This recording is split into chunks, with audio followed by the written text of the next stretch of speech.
नमस्कार सगळ्यांना. तर कसे आहात? तर तुमचं स्वागत आहे संध्या लाईफ ऑल इन वन या चॅनलवरती. आणि मी आले माहेरून. आणि माहेरवरून येताना आईने माझ्यासाठी आणि माझ्या मावशीसाठी हे बघा काय काय खायला दिले, दोघींना समान. भेळ, हे फरसाणा, आणि हा शिखर शिंगणापूरचा प्रसाद आहे. चिक्कू, आमच्या झाडाचे चिक्कू आहेत. परत हे लाडू आहेत मस्तपैकी असे.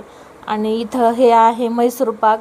तर दोघींना समानच दिलं आहे, कारण की एक म्हणजे मी मुलगी आणि दुसरी म्हणजे माझी मावशी. तर दोन्हीसाठी आईचं खूप प्रेम आहे. तर हे आहेत वेगवेगळे पापड, म्हणजे हे नाचणीच्या पिठाचे आहेत. ह्या आहेत कुरडया, सगळं घरगुती आहे बरं का, माझ्या वहिनीने आणि आईने केले. ते सांडगे, आणि हे आहे आमच्या झाडाची चिंच. तर कधी बाबा हे सोलून हे करतील तर चिंच पण सोलून दिली. आणि हे गावरान तूप आहे, आणि लाल तिखट, ह्या घरच्या शेंगा आहेत. आणि सर्वात महत्त्वाचं म्हणजे हे आहे घरगुती लोणचं. अगदी मस्त, एवढं टेस्टी पण आहे ना. तर खरंच खूप छान आहे. आणि आईने हे सगळं मला आणि माझ्या मावशीला दिलं आहे.